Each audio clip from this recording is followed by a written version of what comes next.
जैसा कि आप थंबनेल पढ़कर यहाँ पर आए हैं तो आपको पता लग गया होगा कि पीटीटी 2026 के ऑनलाइन एप्लीकेशन फॉर्म के बारे में अपन यहाँ पर बात करने वाले हैं। 20 तारीख को शाम को इसके फॉर्म स्टार्ट हो चुके हैं, तो बिना वक्त गवाए अपन लेसन शुरू करते हैं। सबसे पहले आपको पीटीटी 2026 का ऑनलाइन फॉर्म भरने के लिए आपको सबसे पहले टाइप करना पड़ेगा VMOU पीटीटी 2026। ठीक है, फिर आपके सामने इस तरीके का पेज खुलेगा। यहाँ पर आपको सबसे ऊपर वर्धमान महावीर ओपन यूनिवर्सिटी कोटा वाली ये जो लिंक है पीटीटी 2026, इसके ऊपर क्लिक करना है। ध्यान रखना, मिलते जुलते लिंक बहुत सारे यहाँ पर लोगों ने बना बना के डाल रखे हैं। जैसे पीटीटी 2026 है, ptt2026.com, ये फर्जी लिंक है, इनके ऊपर आपको क्लिक नहीं करना है। यहाँ पर फॉर्म भर दोगे, फीस जमा करा दोगे, आपका एडमिट कार्ड भी नहीं आएगा और आपकी एग्जाम भी नहीं लगेगी। तो थोड़ा सा ध्यान से देखना है। ये वर्धमान महावीर ओपन यूनिवर्सिटी वाली लिंक है, इसके ऊपर आपको क्लिक करना है और ये पेज आपके सामने वर्धमान महावीर ओपन यूनिवर्सिटी की ऑफिशियल वेबसाइट है, ये खुल जाएगी। यहाँ पर आने के बाद में आपको देखिए click here for detail information for PTT 2026, इस लिंक के ऊपर आपको ओके करना है। ठीक है, इस पर जैसे ही ओके करेंगे तो आपके सामने ये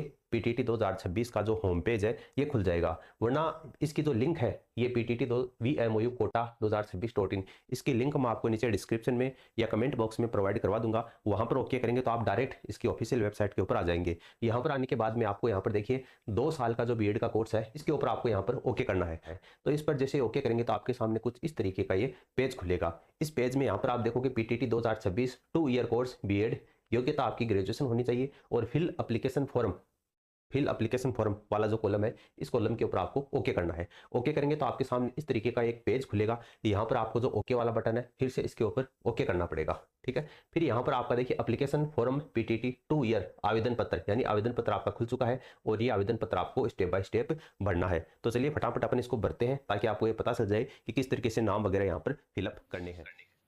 तो यहाँ पर सबसे पहले नेम ऑफ कैंडिडेट में आपको अपना जो पूरा नाम है 10वीं की मार्कशीट में वो डाल देना है। उसके बाद में 10वीं की मार्कशीट में ही आपका जो फादर्स नेम है वो आपको यहाँ पर इंटर करना है और आपकी जो मदर्स नेम है उसका नाम आपको 10वीं की मार्कशीट के अनुसार ही इंटर करना है। उसके बाद में आपकी जो डेट ऑफ बर्थ है वो आपको यहाँ से चूज़ कर लेनी है। जो भी आपकी डेट ऑफ बर्थ है वो आपको यहाँ से इंटर करनी है। डेट ऑफ बर्थ इंटर करने के बाद में आपकी जो ईमेल आईडी है वो आपको यहाँ पर डालनी पड़ेगी। बिल्कुल सही सही ईमेल आईडी है वो आपको यहाँ पर डालनी है, क्योंकि एडमिट कार्ड आएगा तो आपको इस पर सूचना मिलेगी। उसके बाद में आपको मोबाइल नंबर डालने हैं, एक अदर मोबाइल नंबर भी आपको डालने पड़ेंगे। उसके बाद में आपको आधार नंबर है वो आपको आधार नंबर डालने पड़ेंगे। यहाँ पर आधार नंबर डालने के बाद में आपको यहाँ पर पेमेंट का ऑप्शन शो होगा। पेमेंट के ऑप्शन में आपको केवल अभी एक ही पेमेंट का ऑप्शन शो होगा, ई मित्र चालान, यानी आप केवल ई मित्र के माध्यम से ही आप पेमेंट कर सकते हो। बाकी आपके पास में अभी के लिए कोई ऑप्शन नहीं है। 5-10 दिन में आपको यूपीआई के माध्यम से भी ऑप्शन यहाँ पर देखने को मिल जाएगा, तो वहाँ से भी आप कर सकते हो। तो यहाँ पर देखिए ई मित्र वाला चूज़ करने के बाद में ओके किया तो आपके सामने कुछ इस तरीके से डिटेल है वो यहाँ पर शो हो जाती है। आपका नाम, पिता का नाम, mobile number, date of birth, ठीक है, ईमेल आईडी। इसके नीचे थोड़ा सा अगर आप स्क्रॉल डाउन करेंगे तो यहाँ पर आपकी फ़ोटो, आपके सिग्नेचर और आपके बाएं हाथ के अंगूठे का निशान आपको अपलोड करना है। ध्यान रखना 100 KB से कम होना चाहिए। तो यहाँ से आपकी फ़ोटो, आपके सिग्नेचर और बाएं हाथ के अंगूठे का निशान आपको यहाँ से अपलोड करना है और नेक्स्ट वाले बटन के ऊपर आपको क्लिक करना है। तो जैसे ही आप नेक्स्ट करेंगे तो यहाँ पर आने के बाद में आपको देखिए जेंडर है, ये मेल है या फीमेल है, ये आपको चूज़ करना है अपने अकॉर्डिंग। उसके बाद में वैवाहिक स्थिति, मैरिड हो या अनमेरिड हो, जो भी हो आपको यहाँ से चूज़ करना है। मैरिड हो तो आपको आपकी जो पत्नी है उसका नाम आपको ऐड करना पड़ेगा। अगर पत्नी है तो उसको अपने पति का नाम यहाँ पर ऐड करना पड़ेगा, तो वो आप यहाँ पर ऐड कर देना। उसके बाद में बोनाफाइड डिटेल, यानी कहाँ के मूल निवासी हैं, तो यहाँ से आपको आपका जो स्टेट है वो सेलेक्ट करना पड़ेगा। तो यहाँ से राजस्थान से हो तो राजस्थान सेलेक्ट कर लेना, अदर स्टेट से हो तो अदर स्टेट। उसके बाद में राजस्थान से कौन से ज़िले से हो तो वो ज़िला आपको यहाँ से सेलेक्ट करना पड़ेगा। उसके बाद में मूल निवास प्रमाण पत्र संख्या आपको यहाँ पर डालनी है। देखिए यहाँ पर स्टार नहीं लगा हुआ है, उसके बावजूद भी आपको यहाँ पर डालना पड़ेगा, क्योंकि अगर आप मूल निवास प्रमाण पत्र संख्या नंबर नहीं डालोगे तो आगे ये फॉर्म सबमिट नहीं होगा। ठीक है, तो यहाँ से ये प्रमाण पत्र संख्या है मूल निवास की वो डालनी पड़ेगी और जो सर्टिफिकेट है मूल निवास का वो कब जारी हुआ था वो डेट भी आपको यहाँ से चूज़ करनी पड़ेगी, वरना सर्टिफिकेट आगे फॉर्म सबमिट नहीं होगा। उसके बाद में कैटेगरी, जनरल है, ओबीसी है, नॉन क्रिमिनल, कौन सी कैटेगरी से वो आपको चूज़ कर लेना है। माइनॉरिटी है तो यस, नहीं हो तो नहीं। ठीक है, यहाँ पर ये ऑप्शन हाइड हो जाएगा। अगर यस करोगे तब ये टाइप ऑफ माइनॉरिटी आपको बताना है कि आप कौन सी हो, सिख हो, मुस्लिम हो, ठीक है, ये बताना पड़ेगा। वरना आप नो कर दोगे तो ये ऑप्शन ऑटोमेटिक हाइड हो जाएगा। उसके बाद में यह है बिलोंग टू स्पेसिफिक एरिया, केवल एसटी कैंडिडेट वालों के लिए है, तो हमने ऊपर ओबीसी सेलेक्ट किया इसलिए हाइड हो गया। तलाकशुदा वाला या हो तो यस कर देना, वरना आपको नो करना है। उसके बाद में आगे आओगे तो इस पर भी आपको ये नो ही करना है। और फिजिकली हैंडीकैप्ड वाले पे यस हो तो यस करना है, वरना नो। यस करोगे तो आगे आपको ये दिखा देगा कि कौन सी कैटेगरी में आप हैंडीकैप हैं, आपको कम सुनाई देता है या कम दिखाई देता है, जो भी कैटेगरी से आप संबंधित रखते हैं वो आपको यहाँ से चूज़ कर लेना है। अगर फिजिकल हैंडीकैप्ड नहीं है तब आपको नो चूज़ करना है। उसके बाद में आपको जाति प्रमाण पत्र जो संख्या है वो आपको यहाँ पर डालनी पड़ेगी, यानी कास्ट सर्टिफिकेट आपका जो बना हुआ है उसके आपको यहाँ पर नंबर डालने पड़ेंगे। और सर्टिफिकेट कौन सी तारीख को यहाँ पर जारी हुआ था वो तारीख आपको यहाँ पर डालनी पड़ेगी, ठीक है। जाति प्रमाण पत्र की जो तारीख है वो आपको यहाँ पर डालनी पड़ेगी। उसके बाद में स्क्रॉल डाउन करके आप नीचे आओगे तो आपका एड्रेस आपको यहाँ पर पूरा भरना है। वीपीओ आप कौन से गाँव से संबंध रखते हैं, तहसील कौन सी आपकी वो यहाँ पर डालना है। उसके बाद में कौन से स्टेट यानी राज्य से आप संबंध रखते हैं, राजस्थान से हैं तो राजस्थान आपको यहाँ से सेलेक्ट करना पड़ेगा। कौन से डिस्ट्रिक्ट से आप संबंध रखते हैं तो वो डिस्ट्रिक्ट आपको यहाँ से सेलेक्ट करना पड़ेगा। उसके बाद में कौन सी तहसील से आप संबंध रखते हैं तो वो तहसील यहाँ से अपडेट हो जाएगी। जैसे ही आप डिस्ट्रिक्ट सेलेक्ट करोगे तो वो अपनी तहसील यहाँ से आपको डालनी है। उसके बाद में आपका जो पिन कोड है वो पिन कोड नंबर आपको यहाँ से डालना पड़ेगा। और आपका जो डाकघर है वो आप यहाँ से इंटर कर देना। अगर आपका परमानेंट एड्रेस और कॉरेस्पॉन्डेंस एड्रेस सेम है तो आपको इसे सेम एज परमानेंट एड्रेस इस चेकबॉक्स के ऊपर क्लिक करना है। और नीचे ऑटोमेटिक आपका जो एड्रेस है वो ऊपर आपने जो भरा था वही आपका नीचे एड्रेस यहाँ पर शो हो जाएगा। उसके बाद में आपको पेरेंट की इनकम डिटेल है वो भरनी है, यानी आपके पिताजी की आय कितनी है। 0 से 2 लाख के बीच में है, 2 लाख से 4.5 लाख के बीच में है, जो भी है वो आपको सेलेक्ट करनी है। यहाँ से आप 0 से 2 लाख के बीच में आप सेलेक्ट कर लेना, कोई दिक्कत नहीं है यहाँ से। फिर आपका जो एग्ज़ाम पेपर मीडियम है, यानी आप हिंदी में एग्ज़ाम पेपर देखना चाहते हो या इंग्लिश में, वो आपसे यहाँ से सेलेक्ट करना पड़ेगा। तो आपके द्वारा इस विकल्प के माध्यम से जिस भाषा का चयन किया जाएगा परीक्षा कक्ष में आपको प्रश्न पत्र भी उसी भाषा में प्राप्त होगा। अगर आपने हिंदी का चयन किया है तो हिंदी चूज़ करिए, यहाँ से आपको कन्फर्म करना है। उसके बाद में आपके सामने इस तरीके का पेज है वो ओपन होगा। यहाँ पर आपको डिटेल है वो भरनी पड़ेगी। चूज़ एग्जामिनेशन डिस्ट्रिक्ट, कौन सी सिटी में आप एग्ज़ाम देना चाहते हो। यहाँ से 2 सिटी आपको यहाँ से चूज़ करनी है। 2 सिटी आपकी मनपसंद की जहाँ पर आप एग्ज़ाम देना चाहते हो उन्हीं सिटी में आपको लगभग एग्ज़ाम सेंटर है वो दिया जाएगा पीटीटी का। उसके बाद में क्वालिफ़िकेशन डिटेल भरनी है। 10वीं में आपने कौन से बोर्ड से की थी वो बोर्ड आपको यहाँ से सेलेक्ट करना है। जैसे board of secondary education Rajasthan से की थी तो वो आपको यहाँ पर सेलेक्ट करना है।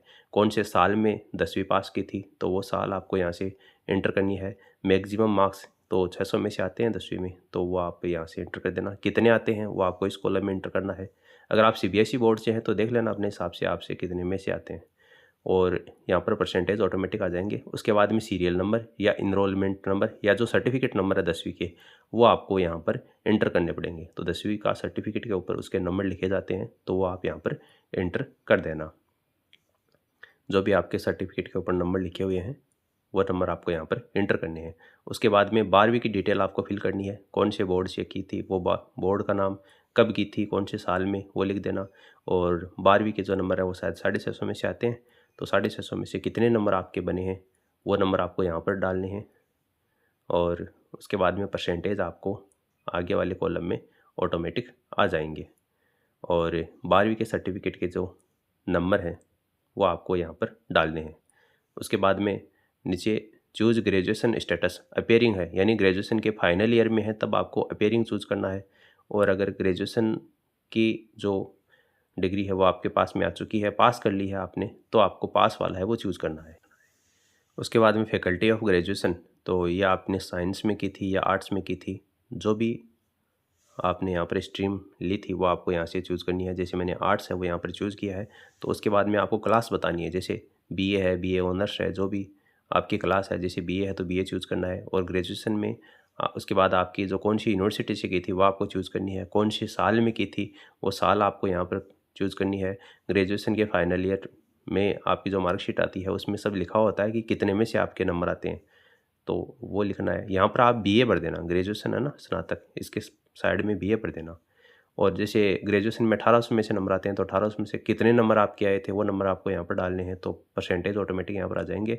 और ग्रेजुएशन की जो आपकी डिग्री है उस पर जो नंबर है, या आप इनरोलमेंट नंबर भी यहाँ पर डाल सकते हो, ठीक है, सीरियल नंबर, सर्टिफिकेट नंबर या इनरोलमेंट नंबर। तो सबसे बेस्ट है कि आप इनरोलमेंट नंबर डाल देना, क्योंकि आपके प्रवेश पत्र पर, आपकी मार्कशीट पर इनरोलमेंट नंबर लिखे हुए होते हैं, तो वो यहाँ से डाल देना। उसके बाद में पोस्ट ग्रेजुएशन स्टेटस है वो आपको यहाँ से भरना है, तो यहाँ से आप अपेयरिंग हैं पीजी में तो अपेयरिंग, वरना पास भर देना आपके पास में मार्कशीट है तो।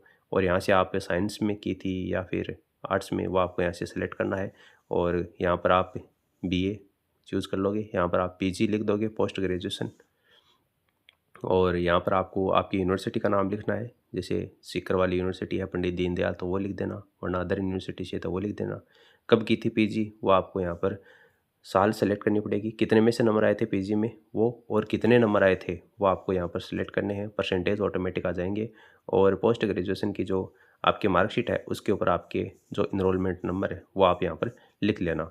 उसके बाद में बैंक खाते का विवरण आपको देना है, ये ध्यान से आपको देखना है, ध्यान से भरना है। सेल्फ खुद का खाता होना चाहिए, अकाउंट होल्डर नेम आपका खुद का नाम होना चाहिए, ठीक है। पासबुक की फ़ोटो भी आपको यहाँ पर अपलोड करनी पड़ेगी, तो आप थोड़ा सा ध्यान देना इसको, क्योंकि जब आप काउंसलिंग करवाओगे और अगर आपको कॉलेज अलॉटमेंट नहीं होगी तो पैसे वापस इसी खाते में आएंगे। यहाँ पर आपको IFSC जो कोड है वो डालना है और सर्च करना है, आपके बैंक का नाम और ब्रांच का नाम है वो ऑटोमेटिक यहाँ पर आ जाएगा, ठीक है। फिर आपको अकाउंट नंबर है वो आपको यहाँ पर डालने पड़ेंगे, और कन्फर्म बैंक अकाउंट नंबर है दोनों आपको यहाँ पर डालने पड़ेंगे। और बैंक की जो पासबुक है उसकी फ़ोटो आपको खींचकर यहाँ पर अपलोड करनी पड़ेगी। 100 KB से कम होनी चाहिए आपकी बैंक की जो आपको फ़ोटो खींचनी है, वो 100 KB से कम होनी चाहिए। उसके बाद में आपको यहाँ पर अपलोड कर देनी है बैंक की पासबुक की फ़ोटो, ठीक है। ध्यान देना है आपको, बैंक की पासबुक की ही फ़ोटो अपलोड करनी है, कोई दूसरी फ़ोटो है वो अपलोड मत कर देना आप। उसके बाद में आपके द्वारा घोषणा की जाएगी, इन सारे चेकबॉक्स को आपको टिक करना है, सारे चेकबॉक्स को टिक करना है, कोई सा भी आपको खाली नहीं छोड़ना है। ये आपके आवेदन की प्रस्तुति सुरक्षित रखूँगा, दस्तावेज सत्यापन संस्था द्वारा किया जाएगा, शुल्क वापसी नियमानुसार होगी, सेवारत होने पर अनुमति लेकर प्रवेश लूँगा, सभी नियमों का पालन करूँगा, मूल निवास प्रमाण पत्र, विशेष मूल निवास प्रमाण पत्र सारे मैंने अटैच कर दिए हैं। तो कहने का मतलब है सारे चेकबॉक्स को आपको क्लिक करना है और सेव एंड प्रोसीड इस बटन के ऊपर आपको क्लिक करना है। उसके बाद में पॉपअप निकल कर आपके सामने आएगा कि आपने एक बार फाइनल सबमिट कर दिया है तो आप चेंज नहीं कर पाओगे, तो फिर आपको ओके करना है। और फाइनल सबमिट का यहाँ पर आपको ऑप्शन दिखेगा, इस पर आपको ओके करना है। फिर आपके सामने कुछ इस तरीके का ये फीस का पेमेंट करने के लिए रिसिप्ट जनरेट हो जाएगी। तो इस रिसिप्ट का आपको प्रिंट निकलवा लेना है और ई मित्र पर चले जाना है और वहाँ से आपको ये 500 रुपये का जो चालान है वो जमा करवाना पड़ेगा। फिलहाल के लिए केवल एक ई मित्र का ही ऑप्शन है, बोर्ड ने वो डाल रखा है। अगर आप खुद से जमा करवाना चाहते हैं तो 5-10 दिन रुक जाइए, UPI के माध्यम से, ATM कार्ड के माध्यम से भी ये ऑप्शन है वो यहाँ पर डाल देंगे। तो ये 500 रुपये का जो बाद में आप पेमेंट है वो आप UPI के माध्यम से भी कर सकते हो। इस प्रकार आपको स्टेप बाय स्टेप ये पूरा फॉर्म है ये फिल करना है PTT 2026 का। तो अपने दोस्तों के साथ में भी आप इस वीडियो को शेयर कीजिए, ताकि जो भी बीएड करना चाहते हैं वो बीएड करने के लिए इस PTT 2026 के फॉर्म को फिल कर सकें। बाकी 4 साल के लिए BA BEd या BSc BEd वालों के लिए जब भी फॉर्म चालू होगा तो उसके लिए भी आपको आवेदन फॉर्म भरकर इस तरीके से बता दिया जाएगा। फिलहाल इस वीडियो में इतना ही, मिलते हैं नेक्स्ट वीडियो में नए टॉपिक के साथ में। आपका अगर कोई सुझाव है तो आप नीचे कमेंट सेक्शन में कमेंट करके बता सकते हैं। धन्यवाद।